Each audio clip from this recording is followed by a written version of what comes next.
Hello നമസ്കാരം. പുതിയൊരു വീഡിയോയിലേക്ക് എല്ലാവർക്കും സ്വാഗതം.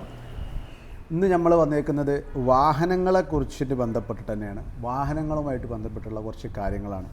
പിന്നെ മുന്നിലിരിക്കുന്നത് നമ്മളൊരു പഴയ ഒരു RC, ഈ നിൽക്കുന്നത് വേറൊരു RC. അപ്പോൾ ഇതുമായി ബന്ധപ്പെട്ടുള്ള കുറച്ച് കാര്യങ്ങളാണ് പറയാൻ വന്നത്, വാഹനങ്ങളെക്കുറിച്ചല്ല. അപ്പോൾ നമ്മൾ വീഡിയോ കാണുന്നതിന് മുമ്പായിട്ട് നമ്മുടെ ചാനലൊന്ന് സപ്പോർട്ട് ചെയ്യുക, സബ്സ്ക്രൈബ് ചെയ്യുക, ഇൻസ്റ്റാഗ്രാം ഫേസ്ബുക്ക് പേജുകളൊക്കെ ഒന്ന് ഫോളോ ചെയ്യുക. നേരെ വീഡിയോയിലോട്ട് പോകാം.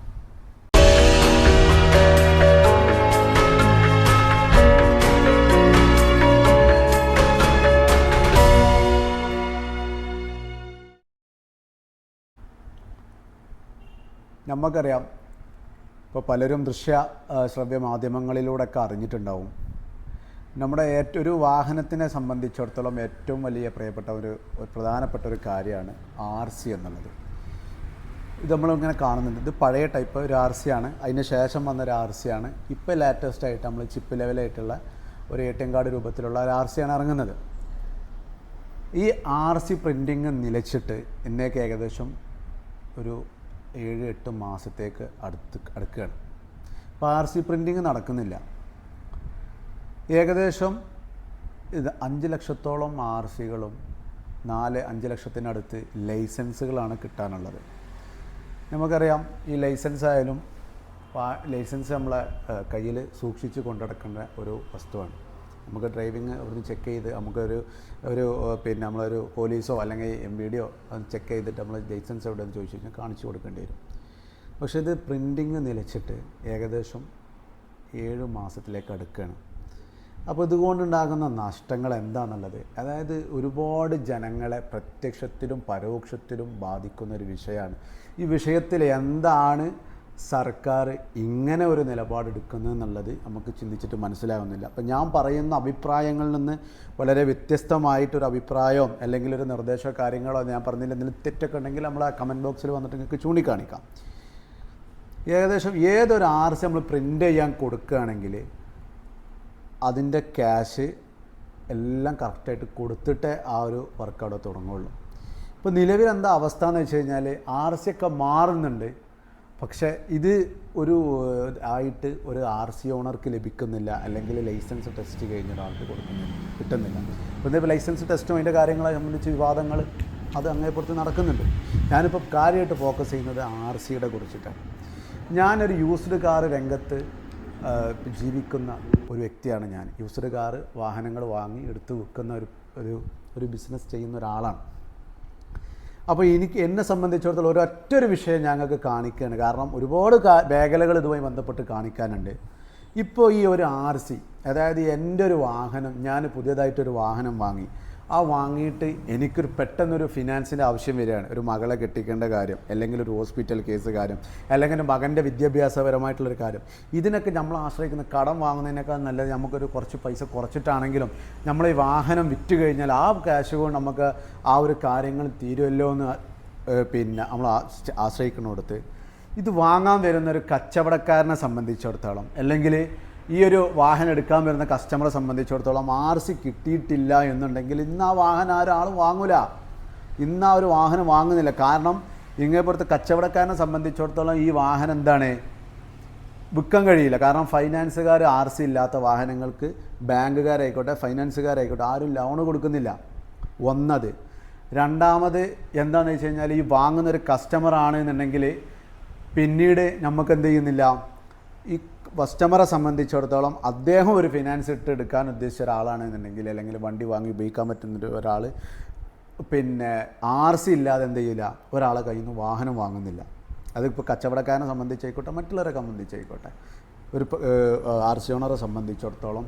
അപ്പോൾ എന്തായി, അദ്ദേഹത്തെ സംബന്ധിച്ചിടത്തോളം ആ ഒരു ബിസിനസ് അവിടെ ഫ്ലോപ്പായി. ആ ഒരു ട്രാൻസാക്ഷൻ അവിടെ നടക്കുന്നില്ല. അദ്ദേഹം പിന്നെ മറ്റുള്ള വഴികൾ തേടുകയാണ്.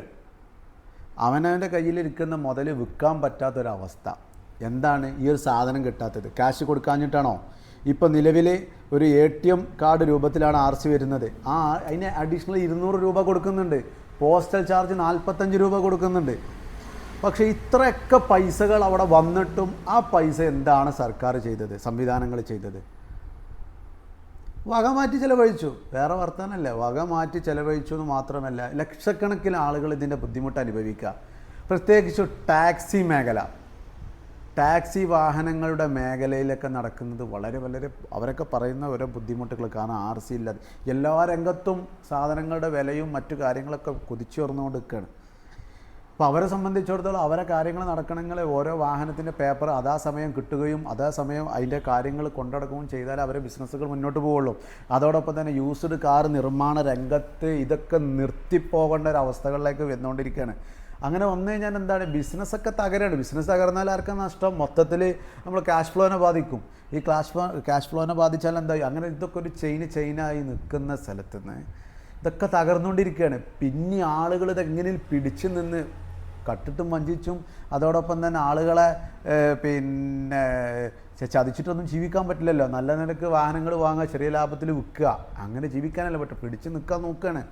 ആ സമയത്തൊക്കെ ഈ RC ആരും ഇപ്പം ഒരു ഓഫീസ് വെച്ചിരിക്കുന്ന ഒരാളെ എന്നെ സംബന്ധിച്ചിടത്തോളം പറയുകയാണെങ്കിൽ ഒരു ദിവസം 2-3 ആളുകൾ വിളിക്കും, എന്തായി ഞങ്ങൾ RC, എന്തായി ഞങ്ങൾ RC. നമ്മൾ പറയും RT ഓഫീസിൽ കൊടുത്തിട്ടുണ്ട്, അവിടുന്ന് പേരൊക്കെ മാറിയിട്ടുണ്ട്, RC കിട്ടണില്ല. നമ്മൾ ആരോടെ പറയാം, ആരോട് പറയണം? എൻ്റെ വീഡിയോ കേൾക്കുന്ന ആരെങ്കിലും ഉണ്ടെങ്കിൽ ഇത് ആരുടെ മുന്നിലാണ് പറയുക? കാരണം അധികാരി വർഗത്തിൻ്റെ മുന്നിൽ എല്ലാ രംഗത്തും നമ്മൾ സംഘടനയും, അതായത് KSUBDBA എന്ന സംഘടന എല്ലാ രീതിയിലും അറിയിച്ചിട്ടുണ്ട്, കാര്യങ്ങൾ കോടതിയിൽ കാര്യങ്ങൾ കൊണ്ടുപോകുന്നുണ്ട്. ഇപ്പോൾ നിലവിൽ ഏറ്റവും പുതിയൊരു അപ്ഡേഷൻ എന്ന് പറയുന്നത് പിന്നെ അതാത് സ്ഥലങ്ങളിൽ മാർച്ചും ധർണയും അതോടൊപ്പം തന്നെ ഹൈക്കോടതിയിൽ പെറ്റീഷനും ഇതെല്ലാം കൊണ്ട് മുന്നോട്ട് പോവാണ്. ഇപ്പോൾ അല്ലാതെ മാർഗമല്ലേ ഈ മാർഗം. അപ്പോൾ നമ്മളെ മുന്നിൽ കാണുന്ന ഈ ഒരു RCനെ സംബന്ധിച്ച് ഒരുപാട് ജീവിതങ്ങൾ വഴിമുട്ടി നിൽക്കുന്ന എഴുത്ത് എൻ്റെ നമ്മളെ വീട് ആരെങ്കിലും കാണുന്നവരൊക്കെ ഉണ്ടെങ്കിൽ എന്താണ് ഇതിനൊക്കെ ഒരു മാർഗം, പെട്ടെന്ന് പരിഹരിക്കാനുള്ള മാർഗങ്ങൾ നിങ്ങൾ ചെയ്യണം. ആരൊക്കെ ഇത് കാണുന്നതിനുണ്ടോ ഇതിൻ്റെയൊക്കെ ബുദ്ധിമുട്ടുകൾ നിങ്ങൾ പുറത്തോട്ടൊന്ന് ഇറങ്ങി നോക്കണം. കാരണം ഈ ഒരു മേഖലയിൽ ജീവിക്കുന്ന 10,000-കണക്കിന് ആളുകളുണ്ട്. നിങ്ങൾക്കറിയോ, ഒരു വാഹനം എടുത്തു കഴിഞ്ഞ് കഴിഞ്ഞാൽ ആ വാഹനത്തിൻ്റെ A to Z വരെ ക്ലിയർ ചെയ്തിട്ടാണ് ഒരു കാർ ഷോറൂമിൽ കയറുന്നത്. അതിൻ്റെ വർക്ക്ഷോപ്പ്, പെയിൻറ്റിങ്, പോളിഷ്, അങ്ങനെ ചെയ്യുന്ന ഒരുപാട് മേഖലകൾ. കാരണം നമ്മളൊരു വാഹനം എടുത്താലാണ് അവരവിടെ പണി ഉണ്ടാവുള്ളൂ, അപ്പോൾ അവരെ കുടുംബങ്ങളിലേക്ക് എന്തെങ്കിലും എത്തുള്ളൂ. അപ്പോൾ ഒരു സൈക്കിളാണ്, ഒരു ചക്രമാണ്. കാരണം ഒരു വാഹനം എടുക്കുന്നു, വർക്ക്ഷോപ്പിൽ കൊടുക്കുന്നു, വിൽക്കുന്നു, കാശാങ്ങുന്നു, ഇതിങ്ങനെ ഒരു ചക്രമായി നിൽക്കുന്ന സമയത്ത് ഈ ഒരു വിഷയത്തെ ബേസ് ചെയ്തുകൊണ്ട് മാത്രം ഇന്ന് ഒരുപാട് ബിസിനസ്സുകൾ മുടങ്ങിക്കിടക്കുന്നുണ്ട്. ഇനി പറയുകയാണെങ്കിൽ ഇപ്പോൾ നമുക്ക് വലിയ വാഹനങ്ങൾ, പ്രീമിയം വാഹനങ്ങൾ, ഒരുപാട് ലക്ഷങ്ങൾ രൂപയുടെ വാഹനങ്ങൾ, 50 ലക്ഷം 60 ലക്ഷം രൂപ ഒക്കെ കൊടുത്തിട്ടൊരു വാഹനം വാങ്ങി അതിൻ്റെ RC കിട്ടാത്തത് കൊണ്ട് അത്രയും പൈസ ബ്ലോക്കായി കിടക്കുക. വണ്ടി വിറ്റിട്ട് ഫൈനാൻസ് തരൂല. ഈ 60 ലക്ഷം ഒരു മനുഷ്യനെ സംബന്ധിച്ചിടത്തോളം 2 മാസം 3 മാസം മുടങ്ങിക്കിടന്നാൽ എത്ര നഷ്ടം ഉണ്ടാവും, എത്ര നഷ്ടം സഹിക്കണം. അതോടൊപ്പം തന്നെ ഈ മേഖല യൂസ്ഡ് കാർ മേഖലയിൽ തൊഴിലെടുക്കുന്ന ഒരുപാട് ഡീലർമാർ ഒന്നുകിൽ ഒരു ഓടി പാസ്സാക്കി, അല്ലെങ്കിൽ ഒരു ഓടിയിൽ നിന്ന് പൈസ എടുത്തിട്ട്, അല്ലെങ്കിൽ പറയിൽ നിന്നായിട്ട് കടങ്ങൾ വാങ്ങിയിട്ട് ബാങ്കിൽ പണ്ടം കൊണ്ടുപോയി വിറ്റിട്ടോ അങ്ങനെയൊക്കെ ചെയ്ത് എന്തെങ്കിലും ഒരു 10 രൂപ കിട്ടി ജീവിക്കാൻ വേണ്ടിയിട്ട് ചെയ്യുന്ന ഒരുപാട് പാവപ്പെട്ട കച്ചവടക്കാരുണ്ട് ഈ മേഖലയിൽ. അപ്പോൾ അവരൊക്കെ 2-3 മാസം 2 വണ്ടി 3 വണ്ടിയൊക്കെ എടുത്ത് വിൽക്കുന്ന ഒരാളുകളെ സംബന്ധിച്ചിടത്തോളം 2 വണ്ടികൾക്ക് RC കിട്ടിയില്ല എന്നുണ്ടെങ്കിൽ ആരോട് എന്ത് പോയി പറയാനാണ്? ഈ പെട്ടെന്ന് കിട്ടും എന്ന് വിചാരിച്ച് വാങ്ങിയ വാഹനങ്ങൾ ഇപ്പോൾ ഏകദേശം 7 മാസത്തോളമായി നിന്നിട്ട് ഇപ്പോൾ ഏതൊരു കച്ചവടക്കാരനായിക്കോട്ടെ, ഏതൊരു പാർട്ടി ആയിക്കോട്ടെ, RC ഉണ്ടോ എന്ന് ചോദിച്ചിട്ടാണ് വണ്ടി വാങ്ങുന്നുള്ളൂ. ഒത്താത് കച്ചവട മേഖലയിൽ മാന്ദ്യം. അതോടൊപ്പം തന്നെ ഈ വിഷയം കൂടെ വന്നതോടുകൂടി യൂസ്ഡ് കാർ രംഗത്ത് വളരെ വളരെ തകർച്ചയുടെ വക്കിലാണ്. അപ്പോൾ എൻ്റെ ശബ്ദം ശ്രവിക്കുന്ന അധികാര ശ്രേണിയിലിരിക്കുന്ന ആളുകളൊക്കെ ഉണ്ടെങ്കിൽ കേൾക്കുകയാണെങ്കിൽ മാന്യമായ ഒരു പരിഹാരം കണ്ടെത്തി തരണം. കാരണം കേരളത്തിലെ ലക്ഷോപലക്ഷം ജനങ്ങളെ ബാധിക്കുന്നൊരു കാര്യമാണ് RC, അതോടൊപ്പം തന്നെ ലൈസൻസ്. അപ്പോൾ ഈ മോട്ടോർ വാഹന രംഗത്ത് നടപ്പാക്കിക്കൊണ്ടിരിക്കുന്ന ഒരുപാട് മാറ്റങ്ങൾക്ക് ജനങ്ങൾക്ക് ഗുണമുണ്ടോ, അല്ലെങ്കിൽ ജനങ്ങൾക്ക് അതുകൊണ്ട് വല്ല ഉപകാരമുണ്ടോ എന്ന് ചിന്തിക്കാതെ വെറും താഴെത്തടയിൽ നിന്ന് പഠിക്കാതെ വെറും പിന്നെ ഓരോ ഉത്തരവുകൾ നടപ്പാക്കുമ്പോൾ ജനങ്ങൾക്ക് എന്തുകൊണ്ട് അതിനൊരു ഉപകാരമുണ്ടോ എന്നും കൂടെ നിങ്ങൾ ചിന്തിക്കേണ്ടതുണ്ട്. അതോടൊപ്പം തന്നെ പിന്നെ പറയാൻ പറ്റുന്ന ഒരു വലിയൊരു കാര്യമാണ്, ഇതൊക്കെ ഒരുപാട് ഡീപ്പായിട്ട് പറഞ്ഞ ഒരുപാടുണ്ട്. ഫൈന്, നമ്മളെ വാഹന രംഗത്തുള്ള ഫൈന്, ഈ ഫൈന് ഒരു 500 രൂപയുടെ ഫൈൻ അടച്ച് കിട്ടണം എന്നുണ്ടെങ്കിൽ എന്തൊക്കെ പെടാപ്പാടുകളാണെന്ന് പെടുന്നത്. അപ്പോൾ നമ്മളൊരു വാഹനം വാങ്ങും, ആ വണ്ടിക്ക് നമുക്ക് ഫൈനുണ്ട്. ഫൈനില്ലാതെ നമുക്ക് RC മാറാൻ പറ്റില്ല. നമുക്ക് RT ഓഫീസിൽ ചെല്ലുമ്പോൾ അവിടെ OTP അങ്ങോട്ട് ഇങ്ങോട്ട് കണ്ടിട്ട് ഒരുപാട് നമ്മൾ നടത്തിക്കണം. വെറും 250 രൂപക്ക് 250 രൂപയുടെ ഫൈൻ അടക്കാൻ വേണ്ടിയിട്ട് 1000 1500 ചിലവഴിക്കേണ്ട ഒരു സ്ഥിതിയാണെന്നുള്ളത്. അതിലൊക്കെ ഒരു മാറ്റം വരണം. അതൊക്കെ സുതാര്യമാക്കണം. ഞങ്ങളെല്ലാ ഫൈനും കാര്യങ്ങളും അടക്കാൻ തയ്യാറാണ്. അതൊക്കെ ഒന്ന് സുതാര്യമാക്കി തരണം.